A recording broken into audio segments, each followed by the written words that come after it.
Buenos dias, half a day, Tiro and Fai Show. Before we proceed with today's committee meeting, I would like to inform everyone who's here in the gallery or in the Senate chamber that this meeting is being streamed live for our viewing public on cable television 20 channel 23, the legislature's Facebook page, and the Senate's YouTube channel.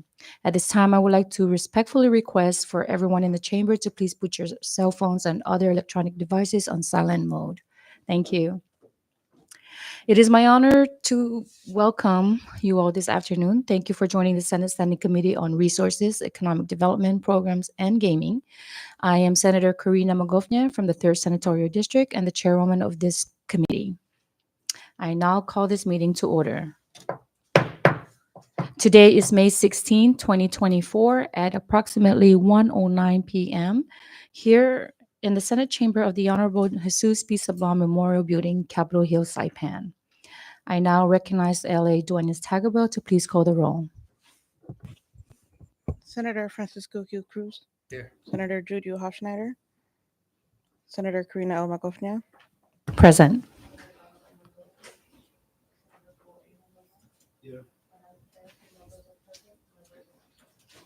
Thank you, LA. With 3 members being present, we meet the necessary quorum to conduct today's meeting.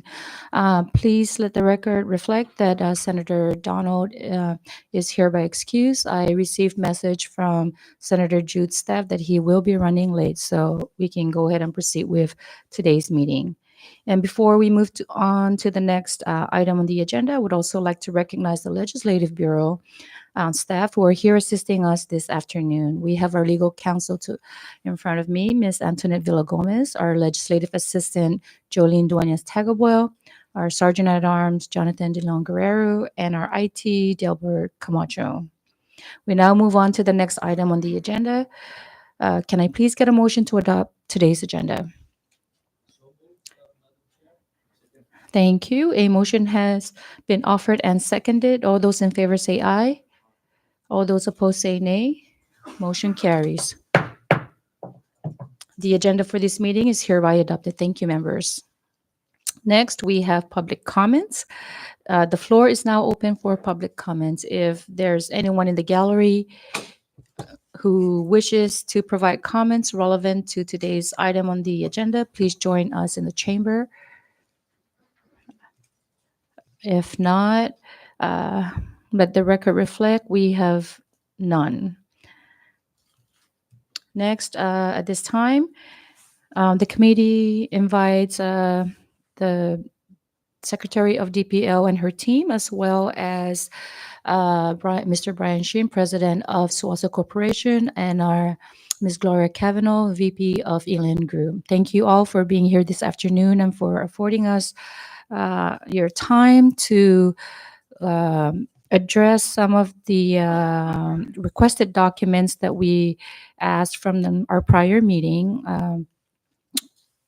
We are here today to discuss those the documents that we received. And so at this time, I would like to open the floor to the Secretary of DPO if she wishes to provide any remarks. Thank you. And Senator Magovnia, and of course the members of this committee for having us again, to appear before this Senate chamber to further elaborate or discuss the requested documents and information submitted to you, Madam Chair. Some documents or requested information may not be relevant to, the current and proposed lease. However, DPL submitted those documents for ready reference, perhaps in, the upcoming budget deliberation for fiscal year 2025. And so earlier, I have mentioned to you that DPL team expanded today, this afternoon. And so let me introduce to my right, we have our financial manager advisor, Mr. Rich Villagomez, and sitting back there, Director Eve, would you like to come up? Brought with us Director Evelyn Sablan, who is the Director for the Division of Finance and Accounting. And so I have nothing further, Madam Chair, other than DPL respectfully, ask that on our next meeting, it would be a joint session with your House counterparts so that uh, both the Senate and the House can favorably act on the proposed new lease. Again, and as I have mentioned to you earlier, that time is not on us and time is of the great essence. Thank you, and you over to Cora Ocean if they have any opening remarks. Thank you again for the opportunity today. My name is Brian. I'm the president of the West Corporations.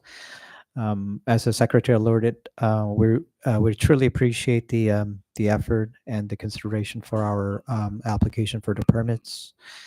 Once again, we are committed to the CNMI tourism. Although things are very difficult right now, we're actually experiencing extreme hardship for our company, not just us, but throughout the island, due to the fact that there's a lack of tourism activities. However, we're optimistic, and then again, time is an essence. I really would like to get this done so that I can secure the funding for the investment from our board in Korea. Because the further delay, the priority will be changing for their board, and then I just do not wish to you know further battle with the investment that we committed to the island. So once again, thank you again, and then hopefully we can answer all your questions today. Appreciate it. Thank you, Mr. Shin. Ms. Kavanaugh, did you want to share anything?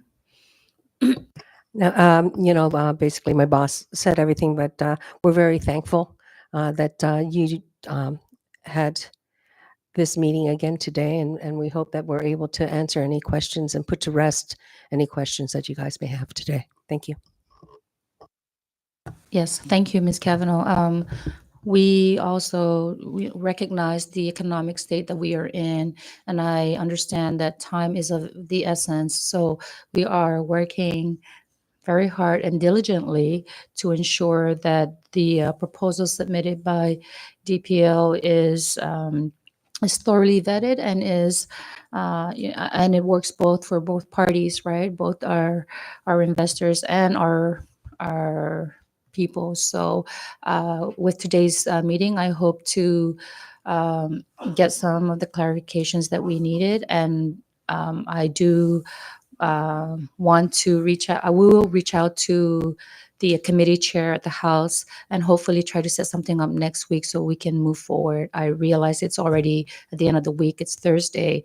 And so I would have to check with my counterparts' availability and see if we can move forward with the proposals. So with that said, I believe the copies of the requested documents, both from DPL and SUWASO, have been provided to all the members, to include our legal counsel and our LA. And I believe I've given them ample time to review the documents that were submitted, and hopefully that suffices. A lot of the questions that we had asked in the prior meeting, and this would be an opportunity for them to ask if there are any other questions or concerns that they may have with regards to the documents that have already been provided. So with that, I would like to open the floor to our members. If you have any questions or concerns that you would like to address to DPL or SUWASO. Recognize Senator Paul. Thank you, Madam Chair. This is a concern that I raised in the last meeting, and again, I hate to be bringing it up at this time, but uh, when we renewed the 15-year lease extension in 2012 or 2011, there was an assurance that additional uh, rooms were going to be built. My only concern is how do we ensure in this lease agreement, the new one, that that this is fulfilled again with this new lease agreement. And I want to ask maybe our legal counsel, uh, do we have enough safeguard in the new lease to ensure that the rooms are built or maybe the Secretary of Public Land can answer that. That's only my concern. I'm just trying to make sure that if 100 room is to be completed by 2029 and another 100 room by 2039, what safeguard do we have that be met, especially in light of the fact that this number of rooms were supposed to be constructed under the 15-year lease agreement that we passed. I understand that the new owners, they're not the same share. They were not shareholders back when we approved the 15-year lease, but nonetheless, this is the same company, and that's a concern that I have, because in the last meeting, I wanted to put a language that sort of puts a penalty provision, but actually removes the penalty if they do build the building, I mean the rooms in 2029, and if they build the rooms in 2039.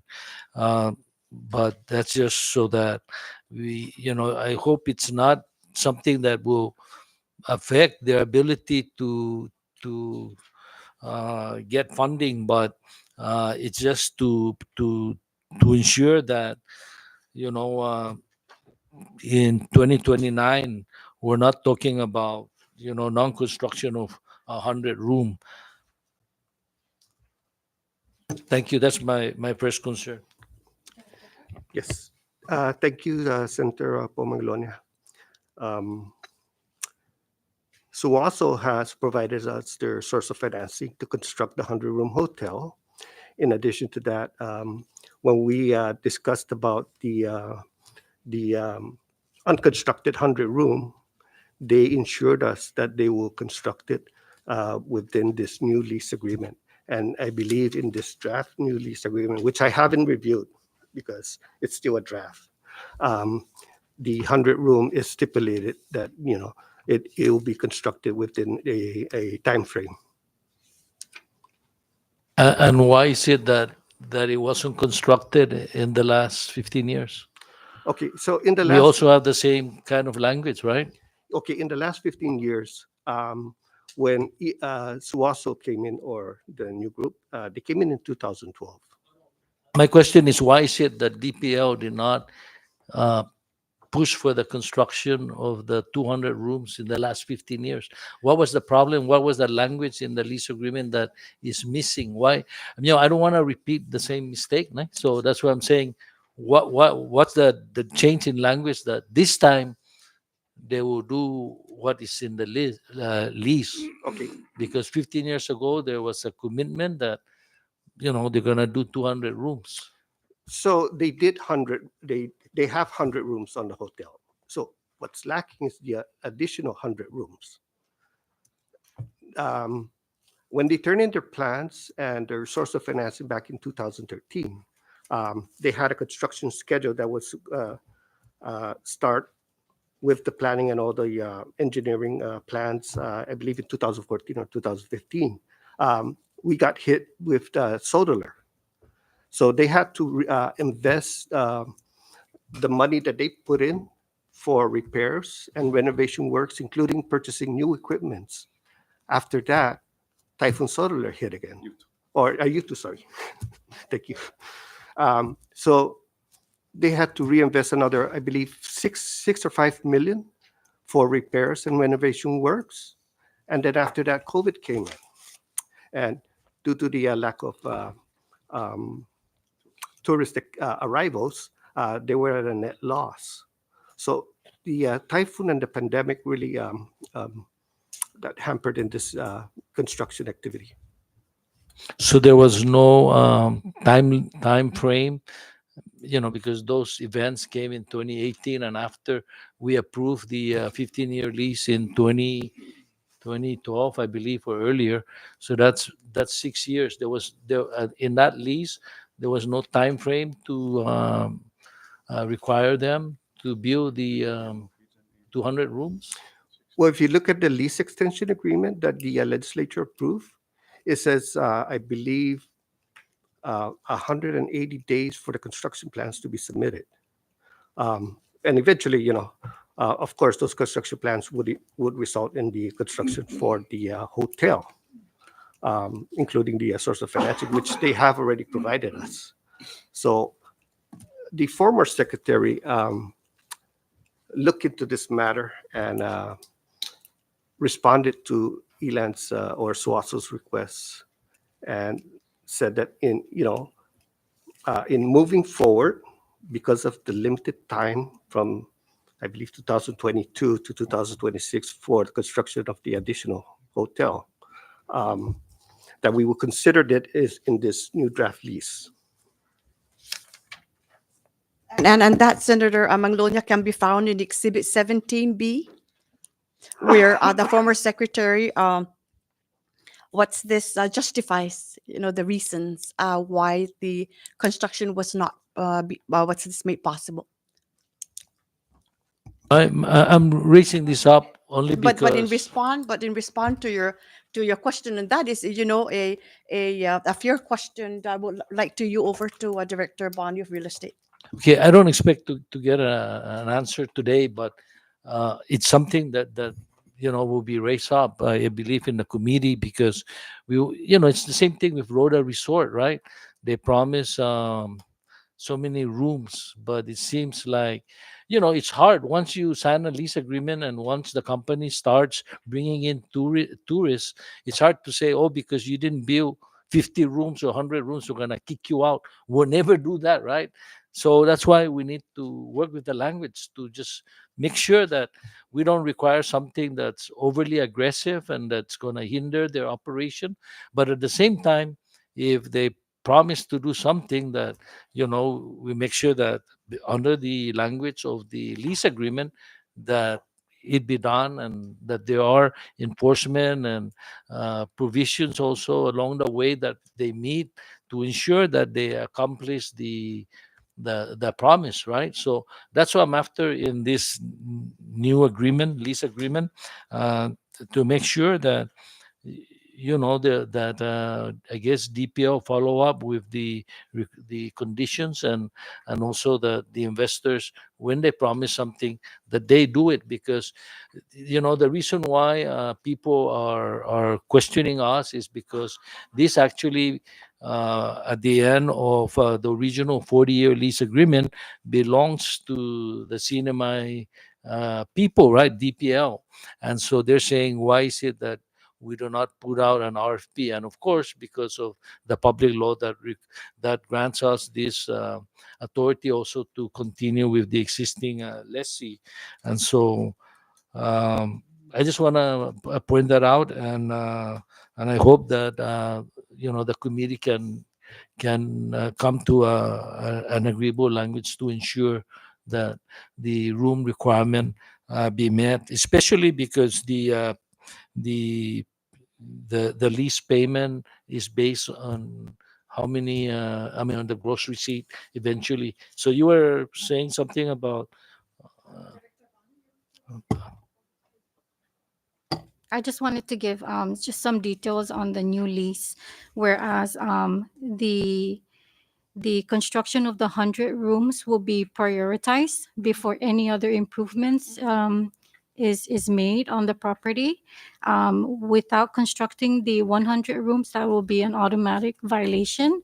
We also have in the lease agreement the requirement of the performance bond that will cover the construction of the improvements, the 100 rooms and the other improvements. And so to that the other 100 rooms, right? We're talking about 200 rooms, right? The other 100 rooms is the additional new improvements. The initial 100 rooms is to comply with the current lease right now. So the initial 100 rooms for the current lease will be done first and foremost before the new improvements are constructed. Okay. so with the construction phase of, these new improvements can be found on the Exhibit A, additional security deposit. And Director Bonnie is correct. the first and foremost construction shall be the construction of 100 rooms to comply with the current lease. Yes.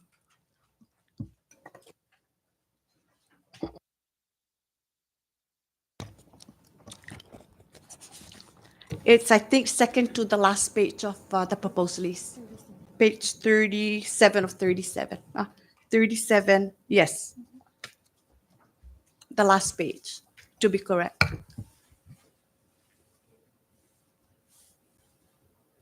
As you can see there, Senator Manglonia, phase 1 shall be, and it's described as the construction of 100 rooms. And the project cost is $5 million. And the phase should start in the 12th month and completed in the 48th month. Correct. Right? That would be prior to the new lease being effective, right? So let's say that we move forward with this and we grant the new lease agreement. The remaining 100 rooms that was supposed to be completed in the original contract will be completed before the This Madam Chair, will begin after the signing of the new lease. Right. It's going to take effect on the new lease and not the current lease. as we okay, speak. so it Yes. will no longer be part of No, the not ori- with the current. current, Yes, so- and it is, yes. Uh-huh. okay. Yes. And do we have a timeline tentatively of when that would start the construction So of the? so it should start on the first year, which is 12 months. Okay, so After we within yes. so within that 12-month period, It construction should commence and it okay. should be completed in the 48th month, with its 4 years. Okay. Senator Paul, you're My other question is, there was an issue on the business gross receipt of 0.6, I believe. I'm trying to find out where was that. The 0.6%, and that was the case because there's a reduction in CPA property. Can you explain that, please? Okay, so that is in response to number 9 of your question, Madam Chair. And so Public Law 20-84 and DPL regulation allows for downward departure from the 1.5 base rent when there is reasonable justification for mature leases. And so Coral Ocean submitted to DPL 5 reasons believed to be reasonable justification, but out of that, only one DPL believes meets that reasonable justification. And I think that letter, or that would be on exhibit number 9, Madam Chair, that was provided to you. And so of the 5 reasons that Coral Ocean submitted to DPO, only the third one there was considered reasonable justification, and that is the condition of the property, as explained again here and on this memo to the Director of Real Estate and the Fiscal Management Advisor of DPL, where given that DPO and Coral Ocean drafted the lease to require Coral Ocean that in the event the lease expires or terminates, it assigns those non-DPO lands, or what we call private lands, over to DPO, so that DPO would have the ability to lease these properties out to potential investors. If we don't have those private land leases, then it would be very difficult. It would impact the ability of DPL to lease out this property because of those private properties in there. And so in that private property, there is 7 holes. And on public lands, it's 11 holes. So a golf course operates on 18 hole and not 11 hole. And because of that, DPL believes there is reasonable justification to approve, for the downward departure from the 1.5 to 0.6 for the first 10 years, and 1.1, I think, 1.125 for the 30 years, or the remaining years, should we say. So that is the justification of that. There's no specific formula, nor did we use scientific calculator, but it was based on negotiation, and that's how we arrived at that. Again, because of those private properties in the public lands. Thank you.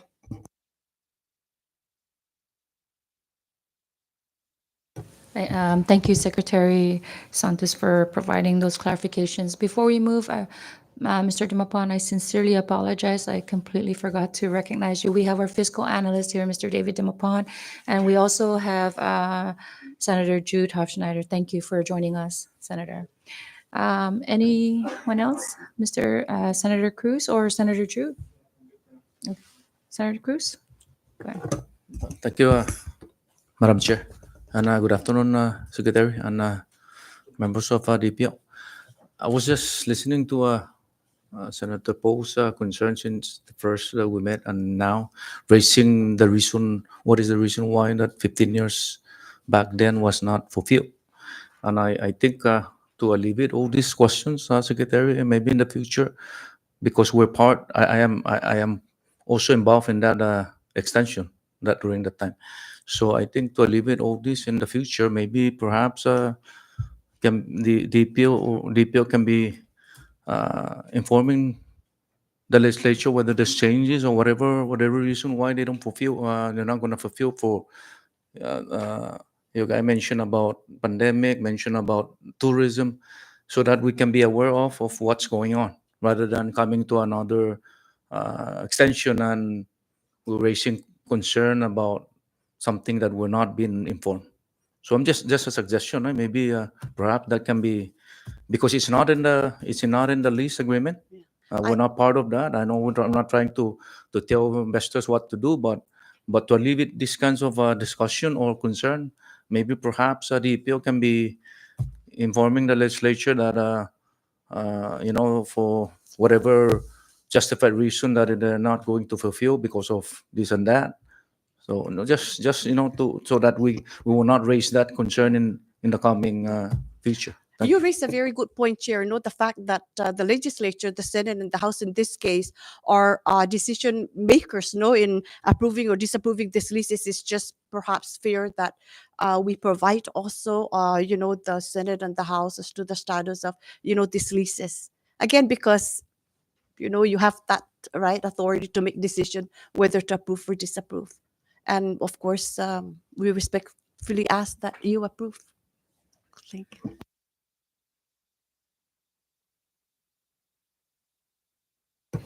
That's a great recommendation, Senator Cruz, and I see that DPL is concurring to that recommendation. I do believe that when people are informed, are on the same page, it makes the communication process a lot more easier. And in the future, right, it minimizes these kinds of, not to discourage discussions on these matters, but it just helps when the appropriate stakeholders are in the loop of what's going on. It minimizes those gaps. So thank you for that, Senator Cruz. I did. I think in our last meeting, we talked about the appraised value of the property, and I know that Suaso submitted. I think two, right, from two different appraisers, and I believe I asked DPL to also submit their own appraisal. So I don't see that in the submission, or did I miss it? So, Madam Chair, I'm sorry if DPL did not provide that information. As I was looking down the list, I don't think I've seen that. And it was not DPL that was required to submit that, by the way. So when, negotiating this lease, it was that Sure. responsibility, obligation is Right. to the lessee. Okay. So I'm sure that Corrosion is ready to provide that to appraisals report, Yes. Chair Glo. And so I'm sorry. I stand to be corrected. We did submit that. Exhibit 3, the uh, land survey of the proposed lease area. Because I'm looking at it and I just see the map, but I don't see a value attached to it to show what the but where fair is- market value is. Where is it? Where's the report? Oh, there is a report. Okay. I think that is on submitted, Exhibit 13. Oh, Exhibit 13. I'm sorry. We submitted Oh. LBT and micro. Actually, yes, you're right. So, Um, so one appraiser or appraisal report derived from an appraiser in Saipan, while the other one is an appraisal report from an appraiser in Guam. okay. And the reason why Corrosion, I believe, had to procure the appraiser from Guam is because there was only one a certified and approved appraiser in the Commonwealth at the time that they that they requested for these appraisal reports. Okay, Mhm.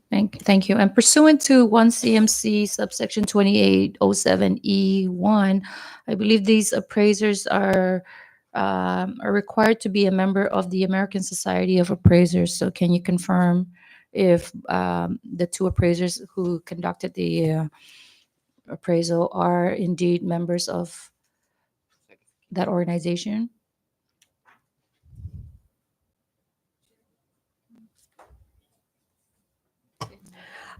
When we did the appraisals, or when we sought the appraisers, basically we sought under Micronesia Appraiser Association or Associates, and then also LBT. Both of them said that they're certified general appraisers. But do we know if they are a member of the American Society of Appraisers? I would just assume so because they are the only ones that actually are accepted here in Saipan. Okay. Okay, and members, if there's no objection, I would like to recognize our fiscal analyst, Mr. Dimapon. He did raise some potential concerns regarding the appraisal value of the property. So, Mr. Dimapon? Thank you, Okay. Madam Chair. The appraisal report that we have before us that was submitted by DPL is from LBT. We don't have the appraisal report from the Micronesian appraisals from Guam. So let me just explain what happened in this appraisal report. If you look at the calculation on the three methodologies of the appraisal for these subject properties, aggregating in total amount of approximately 700 some thousand square meters. And the subject property that is going to be renewed is only about 500 some thousand square meters, right?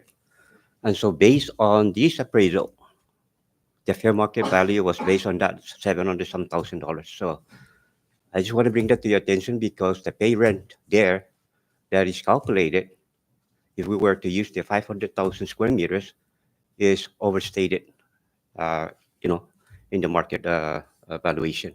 I want to point that out. Number two, if you look at the valuation of this LBT, and if you guys are aware about it, take a look at the coast approach. It's approximately $24 million, right? Of which 10 million comes from the land valuation, 24 million comes from the improvement of the leasehold. So then look at the approach on the valuation on the sales comparison approach. The land value is also close to about 10 million. And then on the total property value on the income approach, it's valued at 10 million. But then the concluded value for this property of that 700 some thousand dollars is approximately $12.8 million.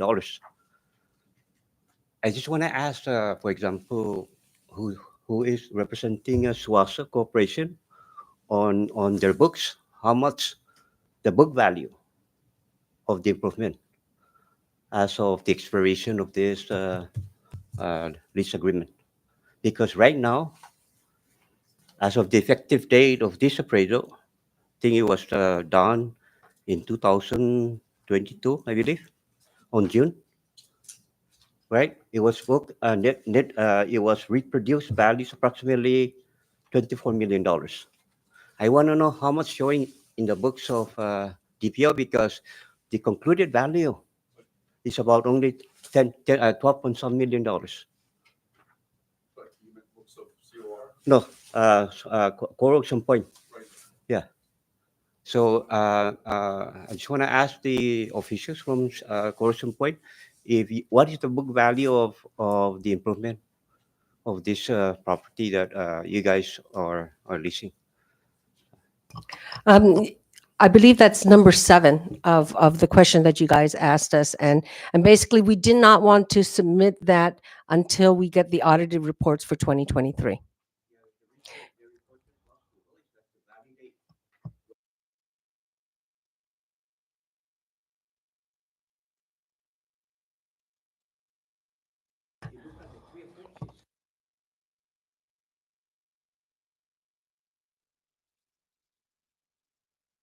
Then when you look at the income approach, it's valued at 10 million, but the concluded value is only $12.8 million.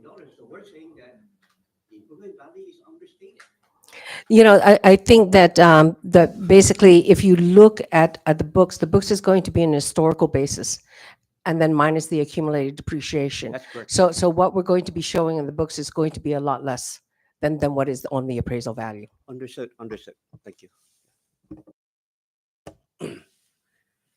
And another finding here, Madam Chair, if I may, you know, the collection on the lease rental, and the BGRT,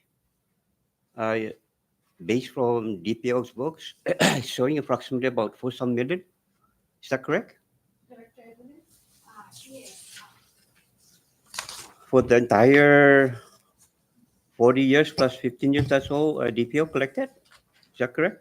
The total collection for the BGR is $2,669, 314.01.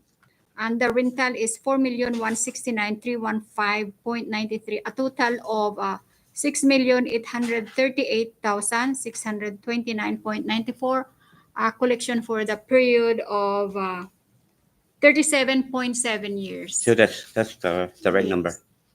Okay. Yes. Just want to clarify that, Madam Chair. Thank you. Anything further, Mr. Dimapan? Are we, anything under financials, on the financial reports that we received? Oh, you for now. Thank you. Okay, thank you. Anyone else, members?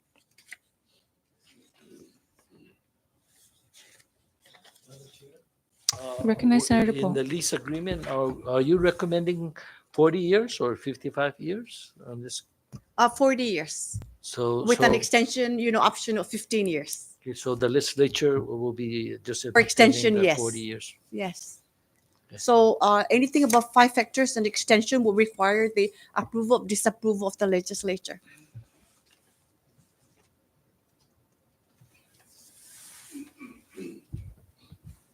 And back to my comment last meeting, what is the plan to address the agricultural and the local produce, and is there anything that we can put in the lease agreement? And Yes, I think Yes, sir. Core Ocean Point is ready to respond to that.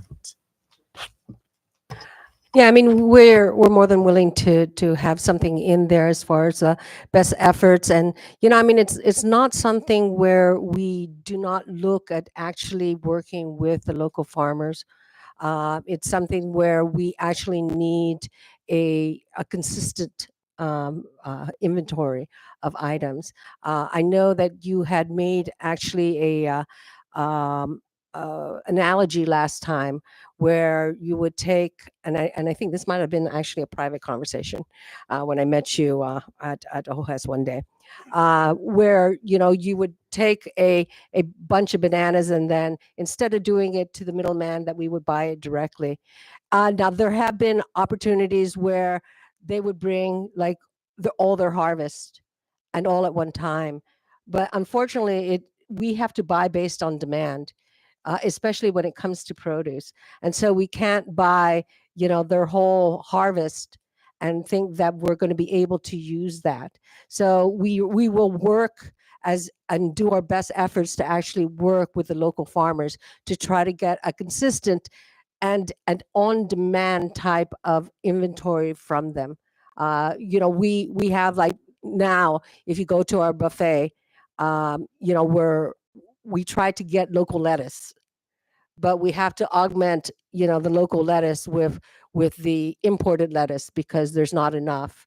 And then when it comes to certain dishes, for instance, like a Caesar salad, the lettuce that we have locally does not go with the Caesar salad, but we do have both the local lettuce that is grown as well as the U.S. lettuce. We try to use as much as possible with the local lettuce, but there are issues as far as how much we can buy, how much we can actually serve, and then whether or not they have the inventory or we only need this amount of inventory. So it's something that we will be working and doing our best efforts to actually get, because we've had complaints about, they come here and they want local fruits and vegetables, but it's a matter of when things become available.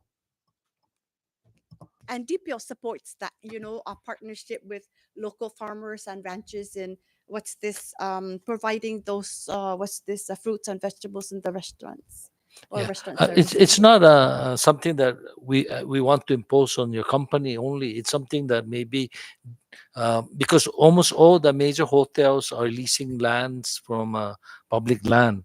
So I think that it's incumbent upon these operators, right, to work together, because it's actually also about not only helping our farmers but also promoting our islands, right? That when tourists come here, they have this beautiful experience when they go to our restaurants, especially in our hotels, that they see the local produce, artists, avocado, dragon fruit, mangoes, local mangoes. But now when you go to all of these public land hotels, you only see melon, right, and honeydew. That's it. So I think that in addition to promoting tourism, promoting or helping our local farmers. So it's not just a thing, one company, it's them having a group, right? And maybe assisting the local farmers market. And the farmers market will be the one maybe to be contracted or something to provide, at least start out with weekends, provide them with whatever vegetable and fruits that they need. But I think that efforts need to be targeted not toward that area, so that I think that it might seem like a small step, but I think it could eventually become a major help to our local farmers. So I just appreciate because I'm mentioning this because there's a section here under public contribution, and so that's why I'm bringing this up, so that some kind of language can be put in the public contribution for all the other hotels also that are leasing or public Senator land. Senator Manglona, you can also include that language in the Senate. I mean, in the joint session resolution when approving or acting on this proposed lease. Yeah, but also it has to come from the operators to somehow I guess have them be our partners and feel that this is important for us here. And I know that many of us travel to foreign countries, and when you go there and go to the restaurants, you notice the different stuff that they have. And it's just sad that here our tourists are not experiencing that, right? I think that it will go a long way to giving a good tourist experience, as well as helping our local farmers. We have a lot of, I mean, especially now with the hydroponic and different agricultural methods, right? I think that by helping them, we can also make them participate in the tourism industry. I know, Yes, Secretary. there is a way to work on that. We can put it on Schedule 1, and that is the lease data sheet included under the public benefit obligations. If there's no objection by Core Ocean Point. Again, we're trying our best to right now. For example, I have 3 hotels. For example, Kensington, we're taking the pigs from our piggeries here. We have exclusive contract with the some of the fishermen for taking the tunas daily basis. The challenge is when this is not supplied, especially the produce is a challenge, because it produce, as our vice chair alluded, we can only buy a certain amount. The challenge is sometimes they just bring the whole bunch of it, and then we couldn't buy it. And then whenever we put out the menu, is great, but whenever it's not available, guests start complaining. So we have to bring some frozen ones, and it's just some cycles that we have to work with. But again, we're all up for having this stable supply from the local farmers if they can help us to get that item, especially here with the challenging with the shippings from the mainland. Sometimes we can't find the stuff that we wanted it even. So we definitely wanted to work with them. Absolutely. Okay, I don't have the answer too, but I know that if we work with the farmers co-op or assist them, and the co-op will be buying all the produce and the fruits, right? And they will distribute it to all the hotels so that it will ensure consistency, right, and quality. So it cannot be done, I guess, with just one hotel directly to the farmer. It has to be working with the And sometimes, co-op. I know that maybe I'm talking too much, but we have some of the like a fisherman's coming to our hotels. We don't know what they got it actually. We've never seen those, and something that we couldn't utilize it. So unfortunately, we couldn't buy everything. They bring it to our door. So again, if there's such thing that you can organize and have a central location or distributor that can distribute what we need, I think that's gonna really help us.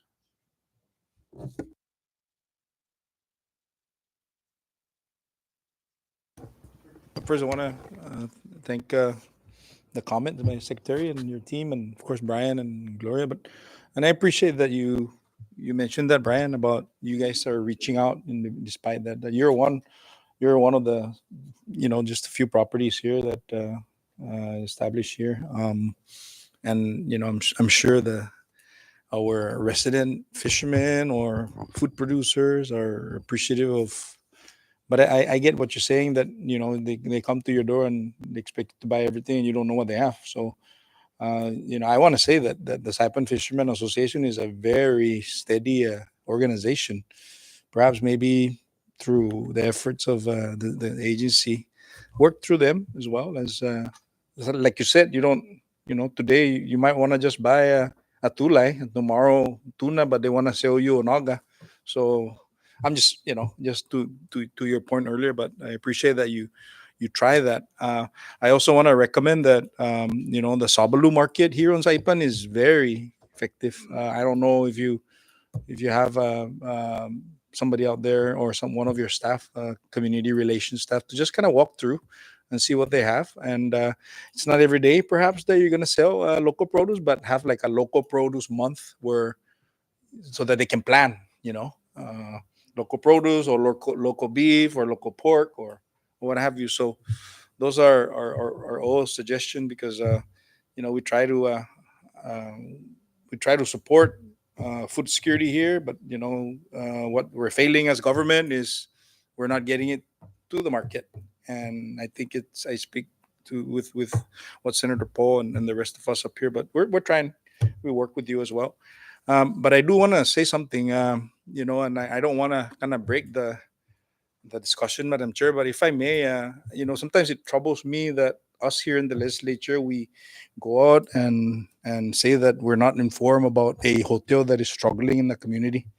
And, one of our iconic property is going to close its door, and everybody all of a sudden saying that, oh, we're not aware. And I take exception to that, because, Hanmi and Saipan Chamber of Commerce and everybody, MBA, had been coming to us, from the onset, that, the tourism is in trouble. So I respectfully ask that if that is going to come to, if that period comes along, I'm not saying that it's going to happen, please inform DPO or queue us up, or somebody, the chair or somebody, because we claim that we're not aware that the hotels are struggling, but in fact, we know that they're struggling. So just a point of I wanted to mention that, but it's kind of irresponsible for members of the government to be going out and saying that, oh yeah, we're not aware. I mean, maybe we should start going down to your property. Maybe we should start going down to the hotels and see what's going on. To your point, I'll be completely honest. I think every hotels on the island is struggling right now. I cannot say we're exception to that. I might be able to confidently say that we're not considering any actions, I cannot say that, because right now as we speak, the summer year over year, the flight number has been decreasing. Um, we have right now one market. Japanese market is virtually non-existent. I'm carefully looking at the number of Japanese tourists in our hotels. At least we have less than 10 a week in our 3 hotels. Maybe they go somewhere else, but the number of arrivals of Japanese market. The only national carrier of Korean Asian Airlines, what happened? They're pulling out. There's no guarantee that it's going to service the destination beyond June at this point. We're try everything to revive it, but again, all I'm saying is we're also in struggle, but yet we're trying to do this because we have to be optimistic, and then I think we have to put an effort to bring the tourism back to the island. But again, to answer your questions, are we struggling? Absolutely. No, I didn't ask that. I'm just asking that. Yeah. If I have nothing to report in terms of your questions. And Hyatt was surprising, but it wasn't a big surprise for us. We sort of sense that it will come down to that at a certain point. And I think sorry, Brian, I didn't mean to interject, Madam Chair, but we often hear 30%, 30%, 30%. In order for you to survive, you need at least 80% consistently. We hear that a lot. I don't know if that's true, but that's what I hear, whether on the paper or like you or somebody else. Yeah, we're losing. This is year number 4 since I've arrived. I mean, obviously the COVID did a big part of it. We're expected to lose more money this year. And then with the number of tourists coming to the island, personally, I don't know if all the hotel will survive.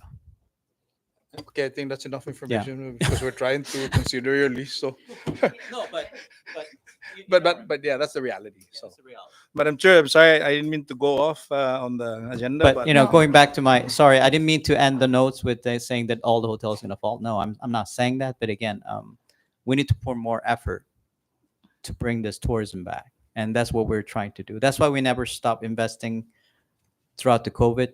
We believe that restoring our golf course after we got completely destroyed by U2 was important, because we believe in that, continuation of the venue for the CNMI was important. Thank you. Well, thank you, Brian and your team, Suwaso and Elan Group for considering to stick around despite the economic condition that we are in right now.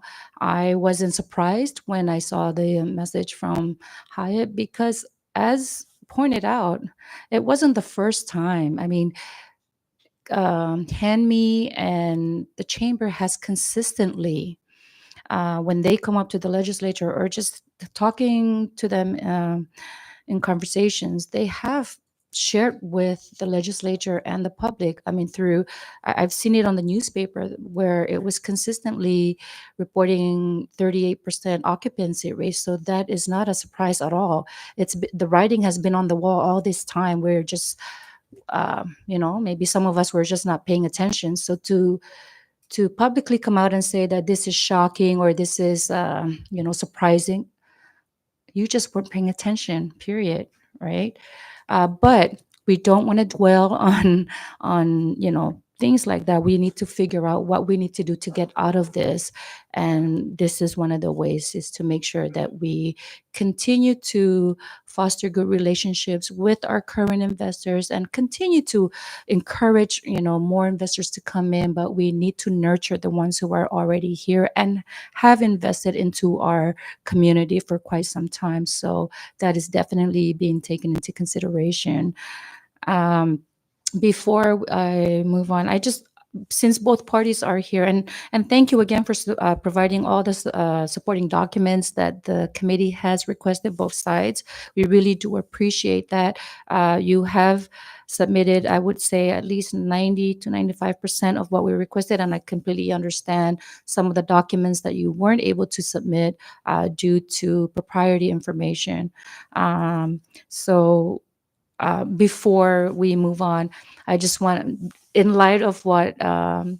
Dimapan has raised regarding the appraisal value that is overstated, I just want to hear, I guess, from both parties that we are okay with that, right? Knowing that fact now, because obviously it's to our advantage that it's overstated, but to be fair to Suwaso, um, I guess we just want to get it on the record since we are here, considering the proposal that, based on that new finding and information, that we are okay to move forward, to be fair.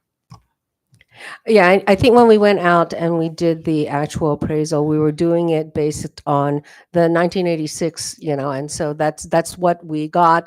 When it came out to the actual lease, then they had broken it out, and so we weren't privy to the information of the reduction of the actual square footage. I mean, we understand. In all fairness, we accept it. We just we've been working on this for already 2 years, Sure. and we want to move on. I'm assuming that DPL would give us a little bit of a break when we come to the second round of appraisals, perhaps in 5 years. Hey, as long as we get it on the record that you are aware and you acknowledge, right? In light of this new information, we're fine. We were aware of this actually, Okay. and then at the end of the day, we wanted to get this done, and Thank you. we have a good faith again. Yes. So Yes. yeah, And thank you also for, considering partnering up with our local farmers and ranchers. I mean, I understand that the consistency to continuously provide the crop or the produces that that your hotel facilities need is a challenge. And that's nothing new too. I mean, I knew that. I've been working very closely with our local farmers and understanding the needs and the challenges that they have, because they want to be a part of this economy, but they also face their own challenges, and part of those challenges are the lack of uh, people to work, to actually farm. And that creates a huge problem when it comes to producing the crops consistently on a regular basis. So I totally understand, where your stance is, but all we ask is that you continue to partner up with them. And I know that they're working very hard right now with the $2 million grant that they received from. I think it was USDA. They're trying to ramp up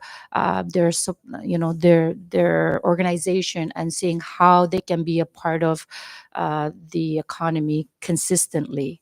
So thank you, members. If there are no other questions or concerns that you would like to ask DPL or Suwaso, are we good? Or Senator Paul? Chairwoman, this is not directly towards Suasu lease agreement, but since we're talking about lease agreement, can I ask the secretary, with the situation with Hyatt, right? The company name is Potopia, right? But Hyatt decides to discontinue operation, but can that company proceed and open tomorrow under another name? Is that in the agreement? I did an OGA for Hyatt, but I just received it and I haven't looked at it. But since we're here, I just want to ask that question. So, a provision in Hyatt's lease, was it what article was that, where it does not allow for any transfer assignment within the first 5 years? Article 9, to be exact. And so, but then nevertheless, we are working on some details in regards to, Hyatt. Hyatt has, published, has notified it sent out a publication, a notification that it will, permanently be closing down or shutting, closing business by June 30th. But then they have requested if DPO can give them, 4 to 6 weeks in order for them to secure the area, right, by fencing the perimeters and Yes, putting up a chain link fence around the perimeter of the premises and put gates as well and board the ground floor so that to prevent theft and vandalism. So let me ask. I know we were talking about we shouldn't be surprised, but we just approved their lease. Was it 3 years ago? Was that? Yes, that was about two. It was And already we had 2 years undergone, ago, we had the 22. typhoon and all of that, and the COVID was just it was there on the table already, right? Yes. So Well, that was in a way, they knew this was coming up, and so is this a Hyatt? Is this the economy issue or a disagreement between the owners of the lease and Hyatt? I mean, again during our meeting with Hyatt. It was what's this?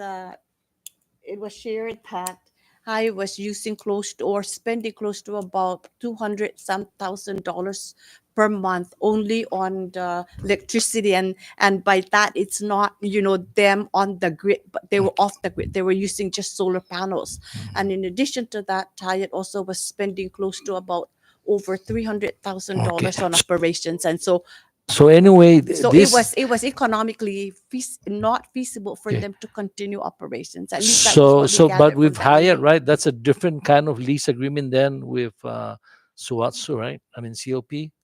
Yes. Because that is an agreement with this corporation, and they're supposed to have Hyatt run it, and so that's the difference there between that lease agreement and with Suaso. Suaso is just direct, right? The corporation runs it. Great. You want to respond to that? Yes, so Saipan Petopia is the lessee, and Hyatt Regency is they have a management contract to operate the hotel premises. Okay, so we don't have that concern with this lease then. Not. I hope so. I hope not. We're the owner and then operator at the same time, and then we have no plan to have any management contract with any operator at this point. Again, I mean, down to 40 years down the road. But Okay, at this so point, if we agree, if DPL agree to allow Protopia to have anyone operate it tomorrow, would that make a difference? Again, it restricts, Protopia to what's this to conduct a transfer and assignment because of Article 9 of its lease, where it prohibits, within the first 5 years. No, so my question now is then why don't we grant that, allow them under the circumstances? Again, we're working on some details, which I'm just not privy to, disclose that or reveal that at this point in time. But we are working on some, looking at some options and working on some details with our, of course, legal counsel. Okay, or and Assistant then Attorney General. moving on north, I'll just make it quick here with the Marianas Resort.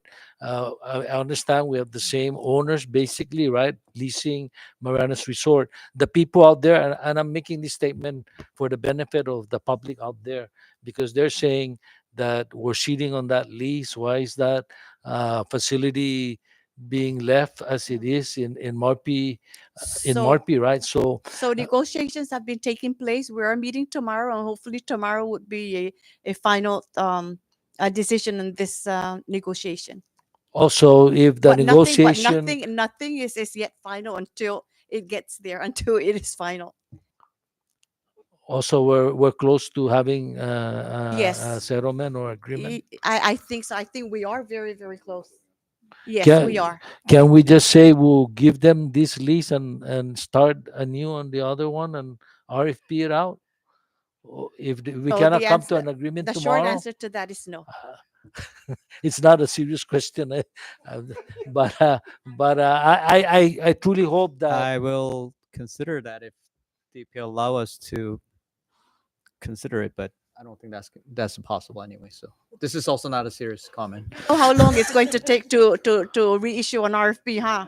And you know how much we're spending per month just for the maintenance security of that Marinas Resort. Yeah, but I say this because there are people who are asking us when are they going to do the RFP, and so for the listening public, there was an RFP done. There was some, I guess, concerns with the successful bidder, which was your company, right? And so you're working that out, and we will not know whether there'll be an agreement until maybe this week. You're saying that you would. An agreement is reached. I don't So want to if put a there's no timeline on agreement, that. if there's no agreement, what's going to happen? Is that going to be, that's still in the courts, right? Yes. Yeah. Uh, no, because that's actually a facility that we hope that we can move that forward, because that's going to help So help Chamber of Commerce attain their 500,000 tourist goal, right, for this fiscal year. So so does DPO, Senator Poe. We want to move Corrosion forward, Ilan forward, Rhoda Resort forward, and all these other pending, big leases. is there anything that the legislature can do or to help? Approve, yes, first let's approve Corrosion, and then we move to the next big lease and the next big lease until we what's this act on all these big leases favorably. It's just that the public out there, all they know is that it's been since when do we RFP Marinas Resort? 2 years ago, right? Yes, Chair and Senator. Yeah, since 2021, 2020 is the RFP. Yeah. So it's been 4 years sitting like that. Nice. So I hope that we get to the point where we decide once and for all, settle this, or what do we need to do, because that can accommodate a significant amount of tourists every year, right? And especially if we have somebody operating it, it means more marketing and more tourism. No, just thank you. I just want to point that out, Madam Chair. Thank you, Senator Paul. Anybody else? We're good. Okay, if there are no other questions from the members, this time we would like to dismiss both DPL and SUASO. Thank you again very much for making the time to come in. We look forward to wrapping this up and hopefully schedule a joint committee meeting with the House sometime next week. Thank you, Chair. thank DPO you. greatly appreciates that, and of course our NMDs and our entire CNMI. Yes. Thank you. Thank you. Short recess, please. Thank you.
Okay, we are back from recess. So from here on out, the committee will prepare a draft resolution to incorporate some of the discussions that we had earlier. And once we have a consensus from the members on what's on the resolution, we will schedule a joint committee meeting with our House counterparts. So if there are no objections, member, we're good with that. Okay, moving on to the next item on the agenda is the adjournment. May I please get a motion to adjourn this meeting? Thank you. A motion has been offered and seconded. All those in favor say aye. All those opposed say nay. Motion carries. Today's REDP and Gaming Committee meeting is hereby adjourned at 2:41 p.m. Thank you so much, members.